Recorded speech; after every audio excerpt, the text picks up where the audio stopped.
Ayan guys, nakahuli yung bata. Ayan. Naku.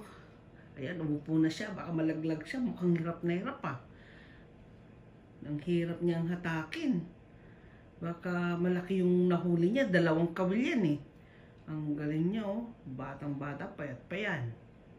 Pero ang galing niya talaga oh. Hatakin talaga. So, tingnan natin kung may mahuhuli siya. Kung malaking mamaw ata yung nahuli niyan.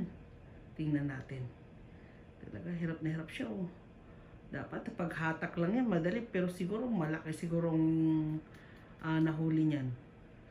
Tingnan natin. Ayan na. Ayan na, talaga naman oh. Kailangan huwag siyang umupo. Dako, pag umupo siya dyan, laglag siya sa tubig. Ayan, galing. Ang lakas ng hangin kasi amihan ngayon eh. Kaya ang lakas ng hangin at saka ganyan at maalon.